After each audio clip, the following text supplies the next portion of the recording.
हरे कृष्णा भक्तों, आज भादो महीने की शुक्ल पक्ष की एकादशी तिथि है और इस एकादशी को परिवर्तनी एकादशी, पद्मा एकादशी, पार्श एकादशी, डोल 11, वामन जयंती इन सभी नामों से जाना जाता है। तो आज मैं आपको सुना रही हूँ एकादशी व्रत की 5 महापुण्य फल देने वाली संपूर्ण कथा। प्रेम से बोलिए ओम नमो भगवते वासुदेवाय। जय श्री गणेश। युधिष्ठिर कहने लगे, हे भगवान, भाद्रपद शुक्ल एकादशी का क्या नाम है? इसकी विधि तथा इसका महात्म्य कृपा करके कहिए। तब भगवान श्री कृष्ण कहने लगे कि इस पुण्य, स्वर्ग और मोक्ष को देने वाली तथा सब पापों का नाश करने वाली उत्तम वामन एकादशी का महात्म्य मैं तुमसे कहता हूँ, ध्यान पूर्वक सुनो। यह एकादशी पद्मा, परिवर्तनी एकादशी, जयंती एकादशी भी कहलाती है। इसका यज्ञ करने से वाजपेयी यज्ञ का फल मिलता है। पापियों के पाप नाश करने के लिए इससे बढ़कर कोई उपाय नहीं। जो मनुष्य इस एकादशी के दिन मेरी वामन रूप की पूजा करता है, उससे तीनों लोग पूज्य होते हैं। अतः मोक्ष की इच्छा करने वाले मनुष्य इस व्रत को अवश्य करें। जो कमल नयन भगवान का कमल से पूजन करते हैं, वे अवश्य भगवान के समीप जाते हैं। जिसने भाद्रपद शुक्ल एकादशी को व्रत और पूजन किया, उसने ब्रह्मा विष्णु सहित तीनों लोकों का पूजन किया। अतः हरिवासर अर्थात एकादशी का व्रत अवश्य करना चाहिए। इस दिन भगवान करवट लेते हैं, इसलिए इसको परिवर्तनी एकादशी भी कहते हैं। यह एकादशी जयंती भी कहलाती है। इसका यज्ञ करने से वाजपेयी यज्ञ का फल मिलता है। पापियों के पाप नाश करने के लिए इससे बढ़कर कोई उपाय नहीं। जो मनुष्य इस एकादशी के दिन मेरी वामन रूप की पूजा करता है, उससे तीनों लोग पूज्य होते हैं। भगवान के वचन सुनकर युधिष्ठिर बोले कि भगवान, मुझे अति संदेह हो रहा है कि आप किस प्रकार सोते और करवट लेते हैं तथा किस तरह राजा बलि को बाधा और वामन रूप रखकर क्या क्या लीलाएं की। चतुर्मास के व्रत की क्या विधि है तथा आपके शयन करने पर मनुष्य का क्या कर्तव्य है, सो आप मुझसे विस्तार से बताइए। श्री कृष्ण कहने लगे कि हे राजन, अब आप सब पापों को नष्ट करने वाली कथा का श्रवण करें। त्रेता युग में बलि नामक एक दैत्य था। वह मेरा परम भक्त था। विविध प्रकार के वेद सूक्तों से मेरा पूजन किया करता था और नित्य ही ब्राह्मणों का पूजन तथा यज्ञ के आयोजन करता था। लेकिन इंद्र से देश के कारण उसने इंद्रलोक तथा सभी देवताओं को जीत लिया। इस कारण सभी देवता एकत्र होकर सोच विचार कर भगवान के पास गए। बृहस्पति सहित इंद्र आदि देवता प्रभु के निकट जाकर और नतमस्तक होकर वेद मंत्रों द्वारा भगवान का पूजन और स्तुति करने लगे। अतः मैंने वामन रूप धारण करके 5वां अवतार लिया और फिर अत्यंत तेजस्वी रूप से राजा बलि को जीत लिया। इतनी वार्ता सुनकर राजा युधिष्ठिर बोले कि हे जनार्दन, आपने वामन रूप धारण करके उस महाबली दैत्य को किस प्रकार जीता? श्री कृष्ण कहने लगे, मैंने वामन रूपधारी ब्रह्मचारी बलि से 3 पग भूमि की याचना करते हुए कहा, ये मुझको 3 लोक के समान है और हे राजन, यह तुमको अवश्य ही देनी होगी। राजा बलि ने इसे तुच्छ याचना समझकर 3 पग भूमि का संकल्प मुझको दे दिया और मैंने अपने त्रिविक्रम रूप को बढ़ाकर जहाँ तक कि भूलोक में पद, भूलोक में जंघा, स्वर्गलोक में कमर, महलोक में पेट, जनलोक में हृदय, यमलोक में कंठ की स्थापना कर सत्यलोक में मुख, उसके ऊपर मस्तक स्थापित किया। सूर्य, चंद्रमा आदि सब ग्रह गण, योग, नक्षत्र, इंद्र आदि के देवता और शेष आदि सब नाग गणों ने विविध प्रकार से वेद सूक्तों से प्रार्थना की।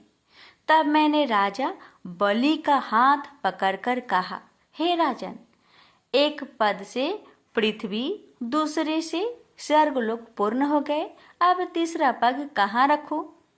तब बलि ने अपना सिर झुका लिया और मैंने अपना पैर उसके मस्तक पर रख दिया, जिससे मेरा वह भक्त पाताल को चला गया।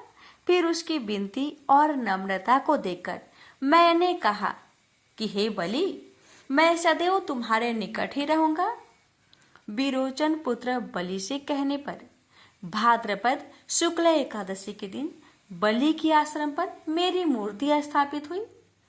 इसी प्रकार दूसरी क्षीर सागर में शेष नाग के षष्ठ पर हुई।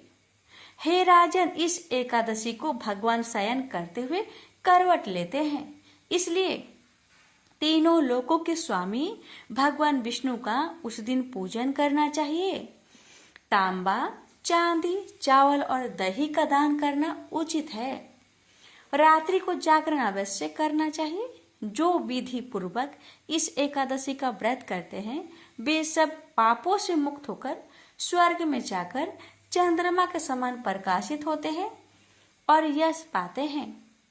जो पाप नाशक इस कथा को पढ़ते हैं या सुनते हैं उनको 1000 अश्वमेध यज्ञ का फल प्राप्त होता है। प्रेम से बोलिए जय श्री हरि। तो भक्तों, आपने अभी सुना परिवर्तनी एकादशी की व्रत कथा। अब आइए श्रवण करते हैं गीता पाठ की उस अध्याय को जिसे एकादशी पर सुनना महापुण्य फल प्रदान करता है। आइए श्रवण करते हैं। जय श्री हरि। कृष्ण बोले, हे कौतन्य, यह शरीर क्षेत्र कहलाता है। इसके जानने वाले को क्षेत्रज्ञ कहते हैं। इस संपूर्ण क्षेत्र में क्षेत्रज्ञ मुझे ही जान। क्षेत्र और क्षेत्रज्ञ का जो ज्ञान है मेरे मत से वही ज्ञान है। यह क्षेत्र कैसे करू का रूप है, उसमें कौन कौन विकार होते हैं, उसकी उत्पत्ति किस प्रकार हुई है, क्षेत्रज्ञ का क्या प्रभाव है, इत्यादि बातों को संक्षेप में कहता हूँ, सुनो। एक ऋषियों ने अनेक प्रकार के छंदों में इसको बताया है। वेदों ने भी पृथक पृथक वर्णन किया है तथा हित वाले ब्रह्म सूत्र करके पदों से भी ज्ञान निश्चय किया गया है।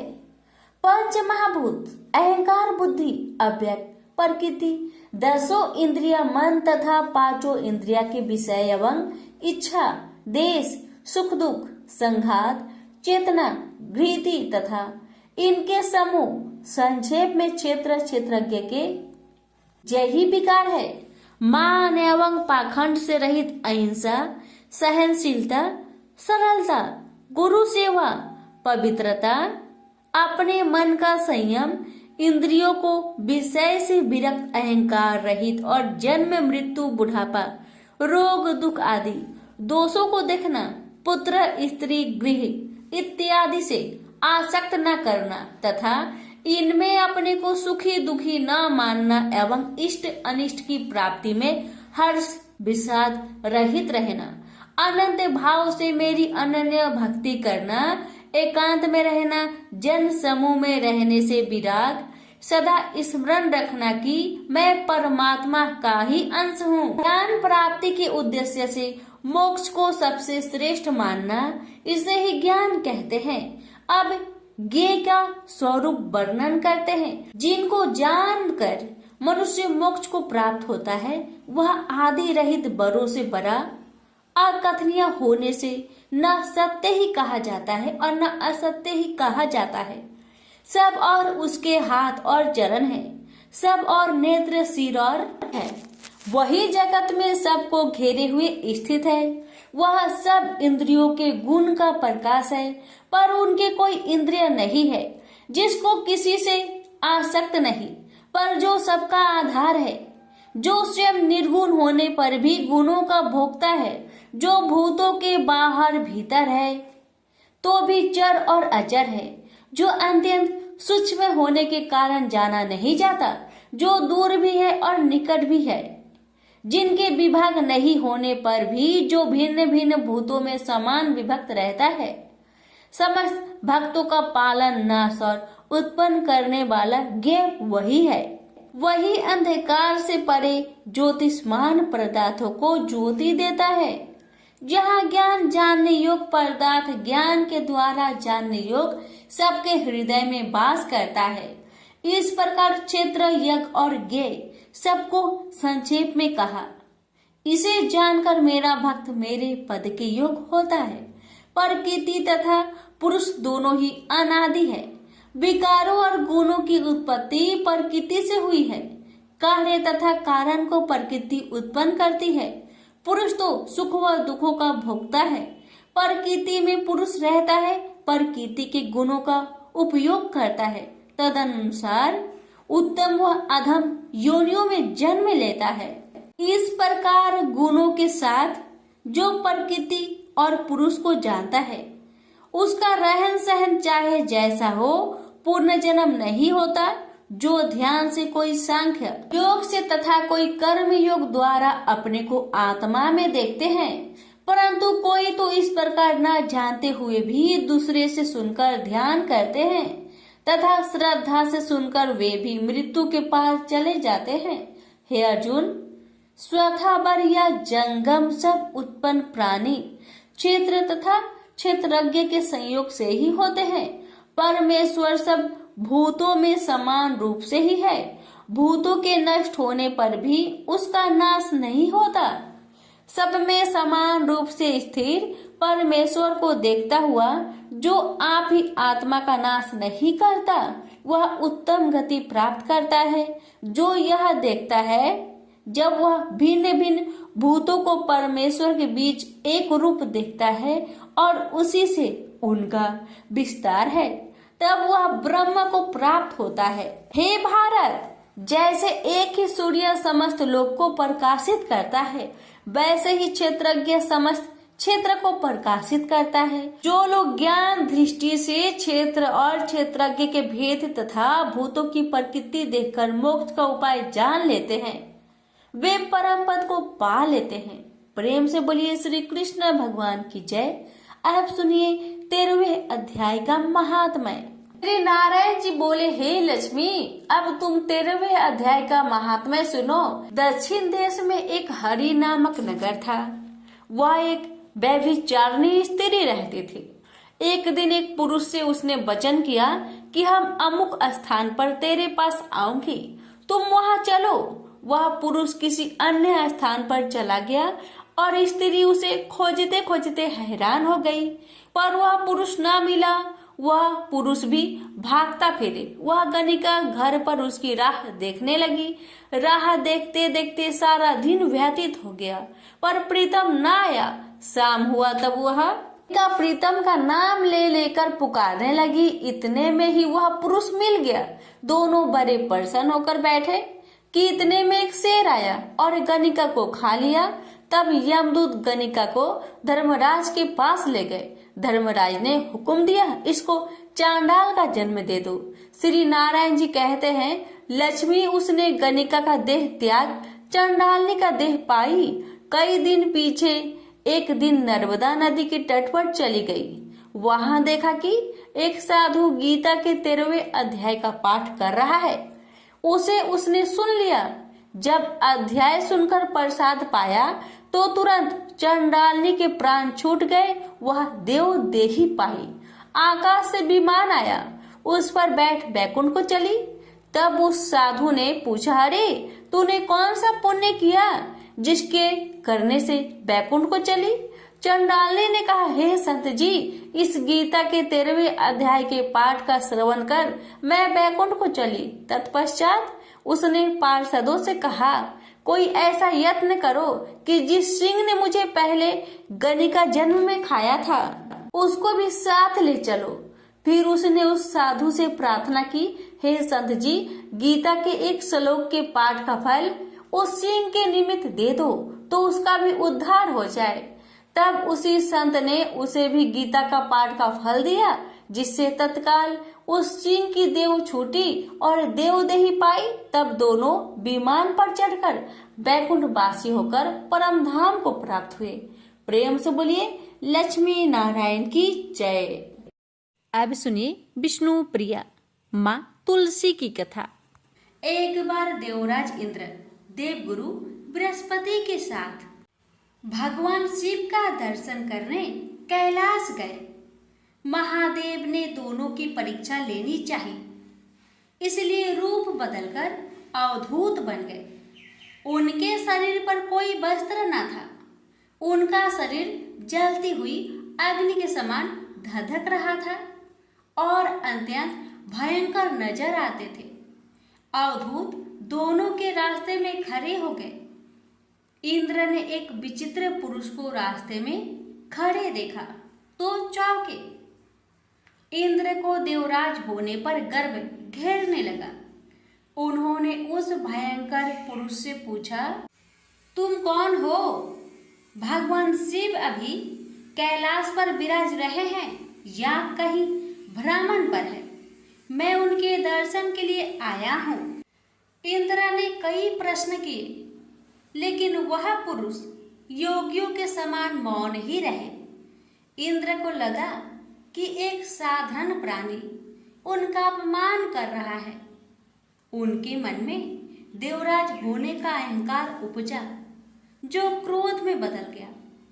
इंद्र ने कहा, मेरे बराबर अनुरोध करने पर भी तू कुछ नहीं बोलकर मेरा अपमान कर रहा है। मैं तुझे अभी दंड देता हूँ। ऐसा कहकर इंद्र ने वज्र उठा लिया।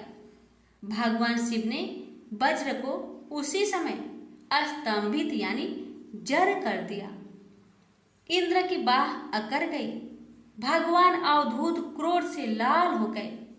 बृहस्पति उनके चेहरे पर आई क्रोध की ज्वाला को देखकर समझ गए कि ऐसा प्रचंड स्वरूप महादेव के अतिरिक्त किसी का नहीं हो सकता। बृहस्पति शिव स्तुति गाने लगे।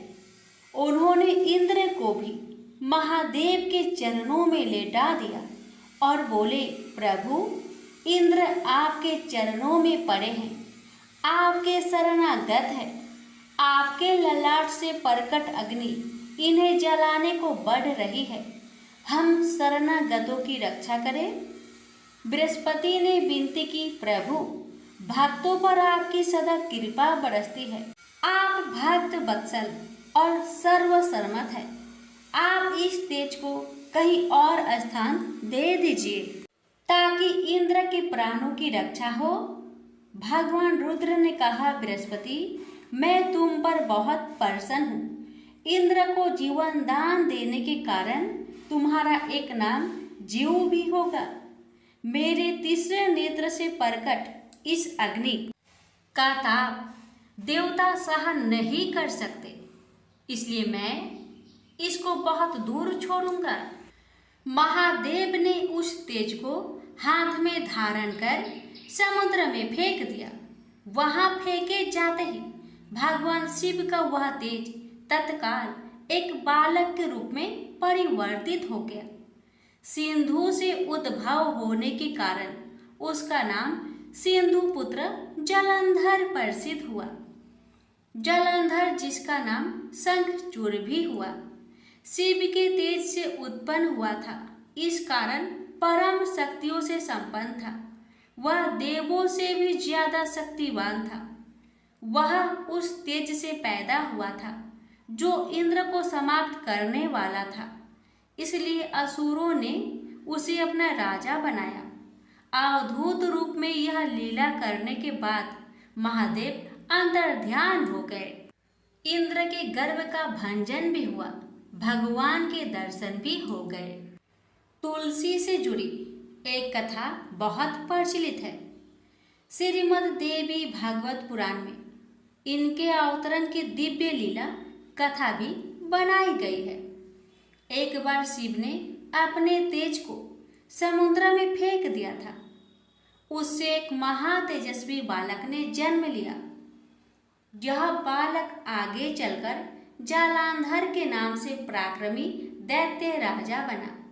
इसकी राजधानी का नाम जालंधर नगरी था। दैत्यराज काल नेमि की कन्या वृंदा का विवाह जालंधर से हुआ।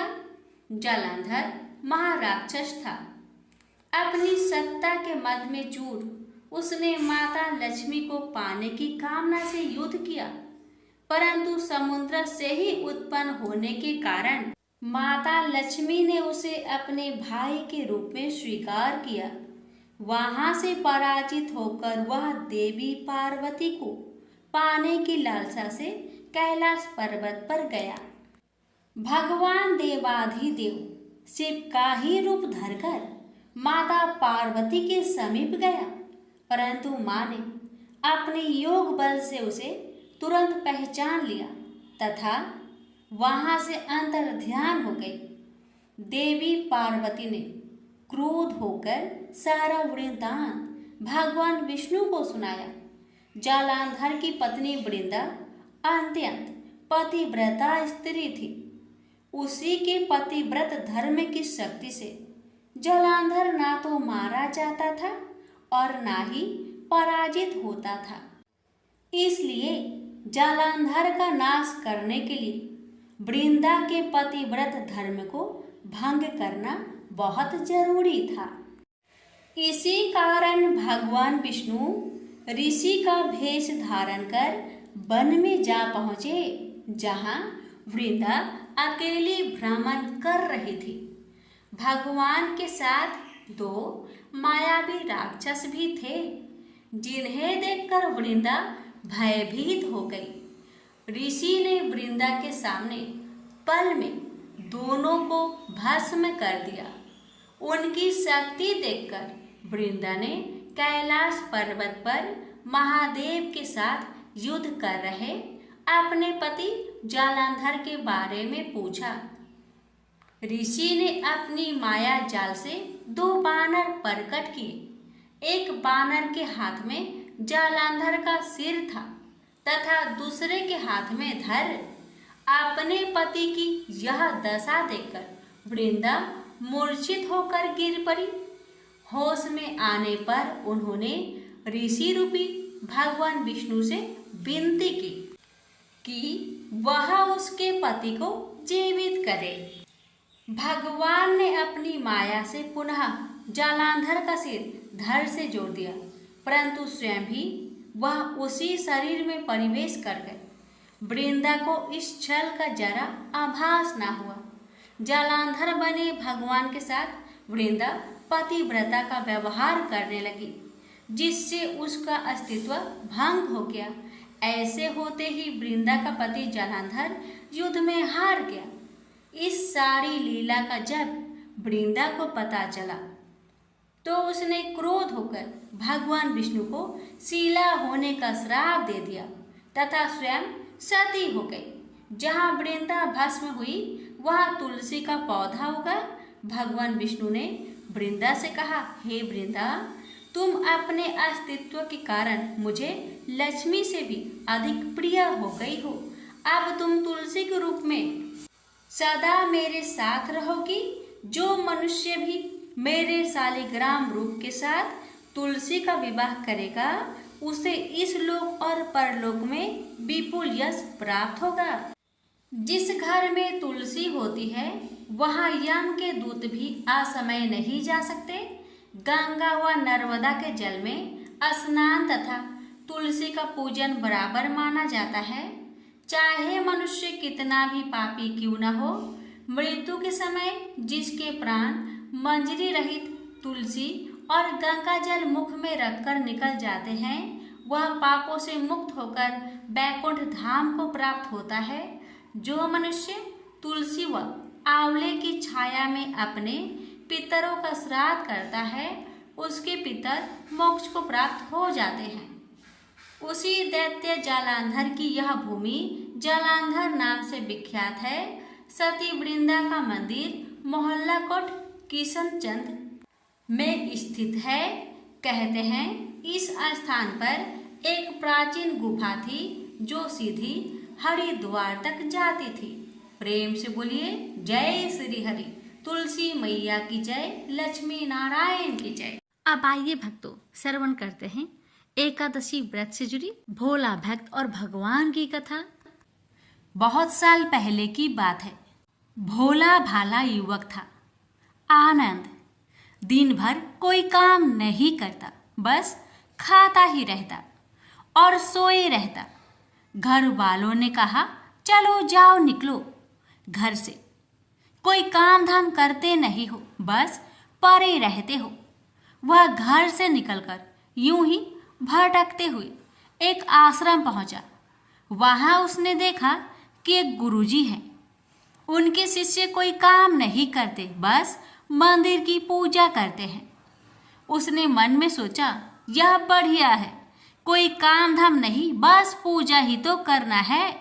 गुरुजी के पास जाकर पूछा, क्या मैं यहाँ रह सकता हूँ?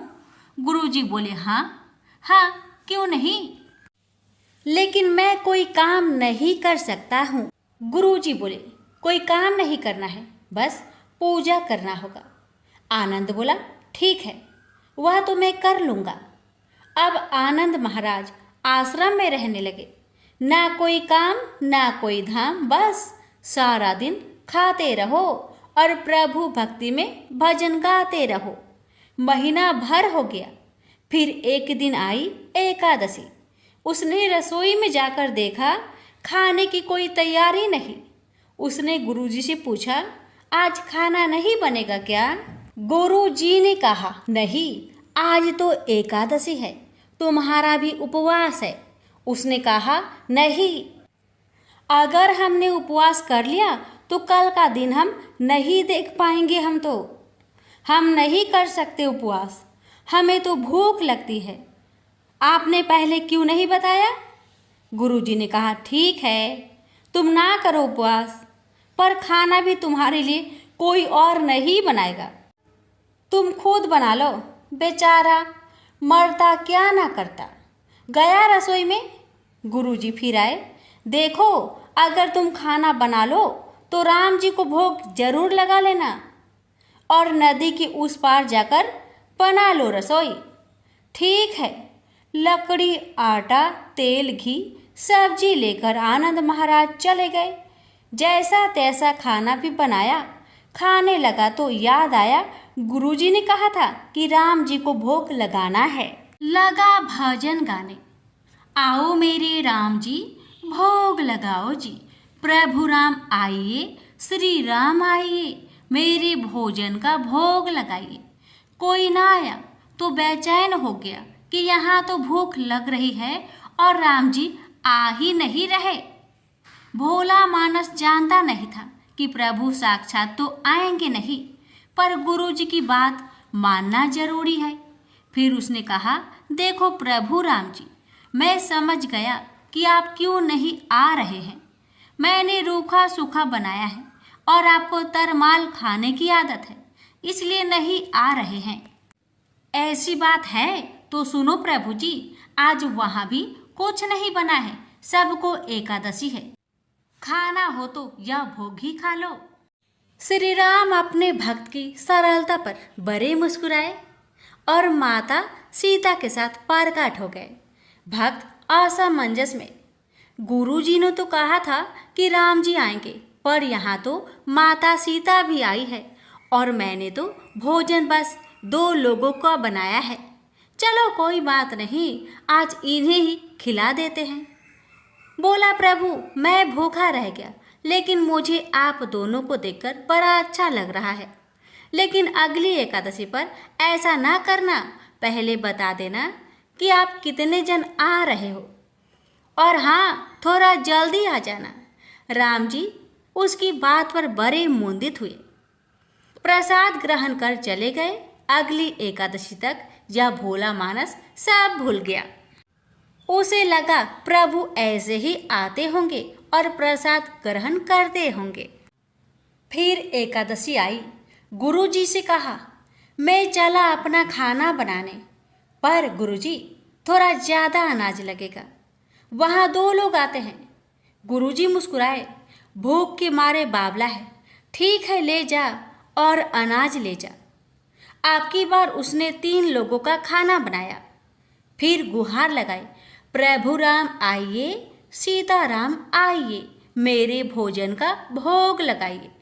प्रभु की महिमा भी निराली है। भक्त के साथ कौतुक करने में उनको बड़ा ही मजा आता है। इस बार वे अपने भाई लक्ष्मण, भरत, शत्रुघ्न और हनुमान जी को लेकर आ गए। भक्त को चक्कर आ गया। यह क्या हुआ? एक का भोजन बनाया तो 2 आए। आज 2 का खाना ज्यादा बनाया तो पूरा खानदान आ गया।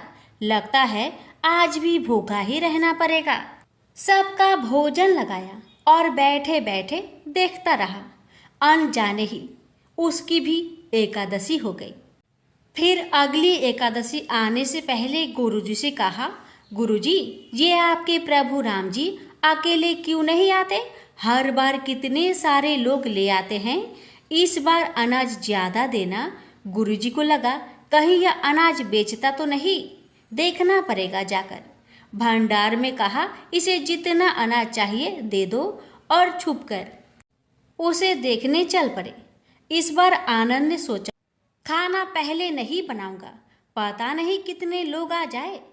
पहले बुला लेता हूँ, फिर बनाता हूँ। फिर टेर लगाई, प्रभु राम आइए, श्री राम आइए, मेरे भोजन का भोग लगाइए। सारा राम दरबार मौजूद। इस बार तो हनुमान जी भी साथ आए, लेकिन ये क्या, प्रसाद तो तैयार ही नहीं है। भक्त ठहरा भोला भाला, बोला, प्रभु इस बार मैंने खाना नहीं बनाया। प्रभु ने पूछा, क्यों? बोला, मुझे मिलेगा तो है नहीं, फिर क्या फायदा बनाने का? आप ही बना लो और खुद ही खा लो। राम जी मुस्कुराए। सीता माता भी गदगद हो गई उसके मासूम जवाब से। लक्ष्मण जी बोले, क्या करे प्रभु? प्रभु बोले, भक्त की इच्छा है, पूरी तो करनी पड़ेगी, चलो लग जाओ काम से। लक्ष्मण जी ने लकड़ी उठाई। माता सीता आटा सानने लगी। भक्त एक तरफ बैठकर देखता रहा। माता सीता रसोई बना रही थी तो कई ऋषि मुनि, यक्ष, गंधर्व प्रसाद लेने आने लगे। इधर गुरुजी ने देखा खाना तो बना नहीं, भक्त एक कोने में बैठा है।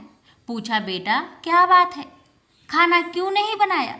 बोला, अच्छा किया गुरुजी आप आ गए, देखिए कितने लोग आते हैं प्रभु के साथ। गुरुजी बोले, मुझे तो कुछ नहीं दिख रहा तुम्हारे और अनाज के सिवा। भक्त ने माथा पकड़ लिया। एक तो इतनी मेहनत करवाते हैं प्रभु, भूखा भी रखते हैं और ऊपर से गुरुजी को दिख भी नहीं रहे। यह और बड़ी मुसीबत है। प्रभु से कहा, आप गुरुजी को क्यों नहीं दिख रहे हैं? प्रभु बोले, मैं उन्हें नहीं दिख सकता। भक्त बोला, क्यों?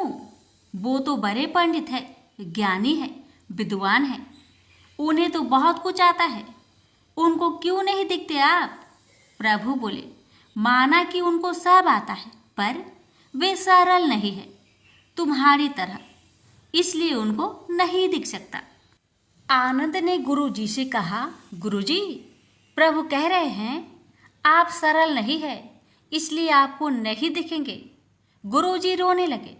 वाकई मैंने सब कुछ पाया पर सरलता नहीं पा सका तुम्हारी तरह, और प्रभु तो मन की सरलता से ही मिलते हैं।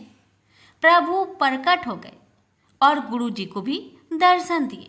इस तरह एक भक्त के कहने पर प्रभु ने रसोई भी बनाई। प्रेम से बोलिए सीताराम की जय, लक्ष्मी नारायण की जय। 5वीं कथा है विठल भगवान की। श्री नामदेव जी महाराष्ट्र के एक सुप्रसिद्ध संत थे। वे विठल भगवान के बहुत बड़े भक्त हुए। उनका ध्यान सदा विठल भगवान के दर्शन, भजन और कीर्तन में ही लगा रहता था। संसारिक कार्य में उनका जरा भी मन नहीं लगता था। वे एकादशी व्रत के प्रति पूर्ण निष्ठावान थे। वे उस दिन जल भी नहीं पीते थे। एकादशी की संपूर्ण रात्रि को हरि नाम संकीर्तन करते थे। एकादशी को वे न अन्न खाते और न किसी को खिलाते। एक दिन एकादशी की रात्रि को वे हरि नाम संकीर्तन कर रहे थे। उनके साथ अनेकानेक भक्त भी संकीर्तन कर रहे थे। अचानक एक छिनकाए हड्डियों का ढांचा मात्र एक वृद्ध ब्राह्मण उनके द्वार पर आया और बोला, मैं अत्यंत भूखा हूँ, मुझे भोजन कराओ, अन्यथा मैं भूख के मारे मर जाऊंगा। श्री नामदेव जी बोले, मैं एकादशी को न अन्न खाता हूँ और न अन्य किसी को खिलाता हूँ। अतः ब्राह्मण देवता प्रातः काल सूर्योदय का इंतजार करो, व्रत का पारण कर आपको भरपेट भोजन कराऊंगा। ब्राह्मण बोला, मुझे तो अभी ही भोजन चाहिए, मैं 120 वर्ष का बूढ़ा हूँ। एकादशी व्रत 8 वर्ष से लेकर 80 वर्ष तक के लोगों के लिए है।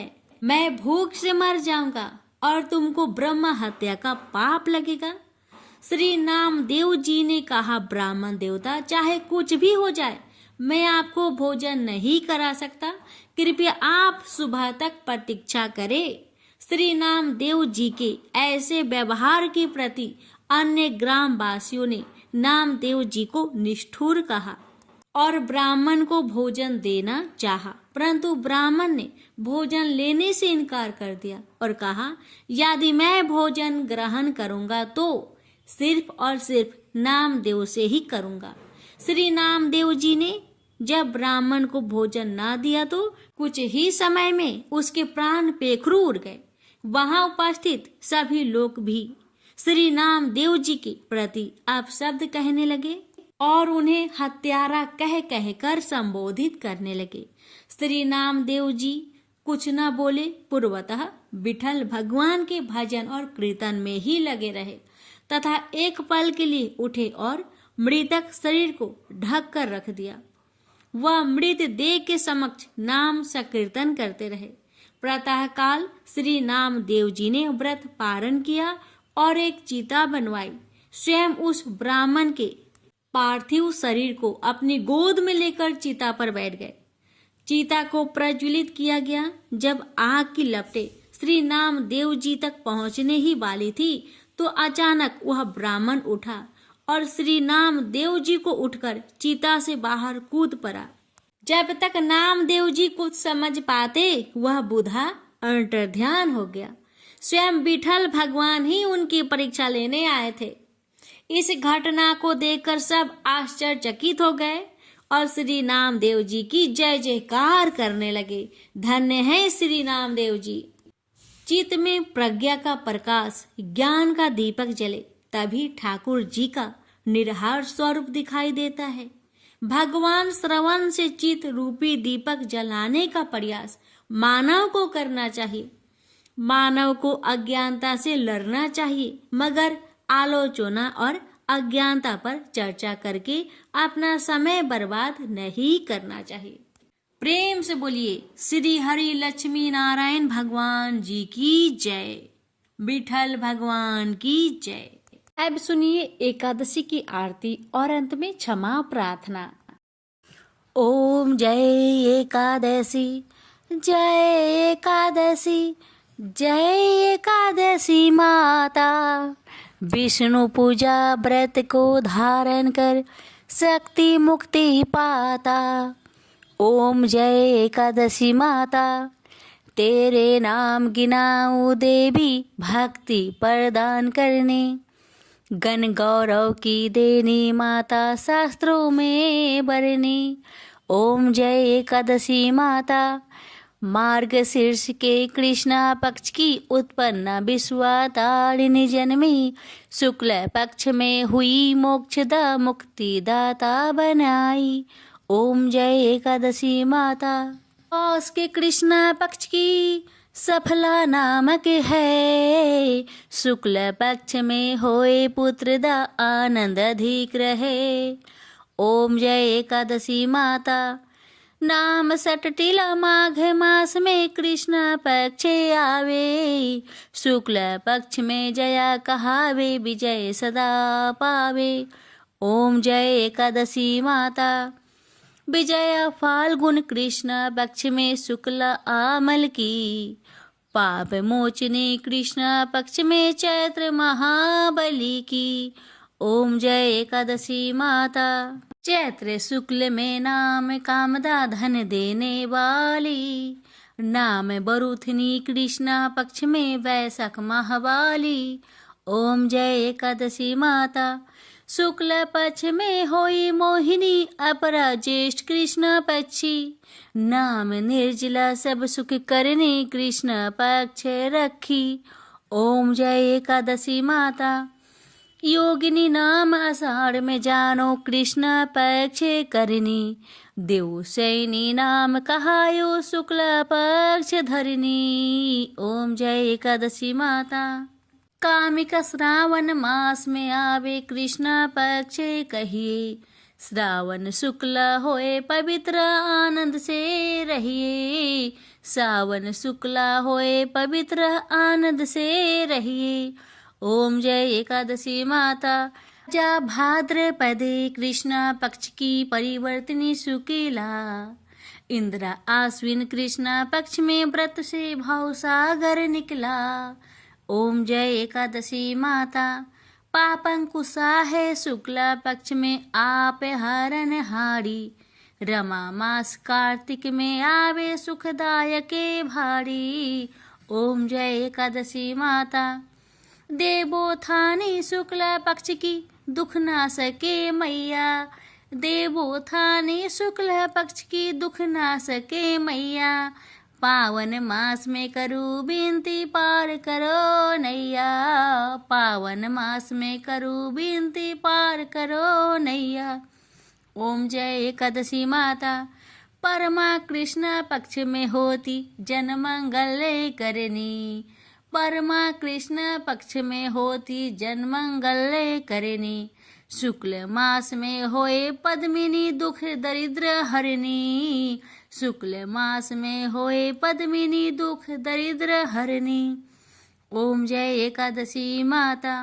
जो कोई आरती एकादशी की भक्ति सहित गावे, जो कोई आरती एकादशी की भक्ति सहित गावे, जन गुरुदिता स्वर्ग कबासा निश्चय वह पावे, जन गुरुदिता स्वर्ग कबासा निश्चय वह पावे। ओम जय एकादशी माता। जय एकादशी माता। प्रेम से बोलिए एकादशी माता की जय।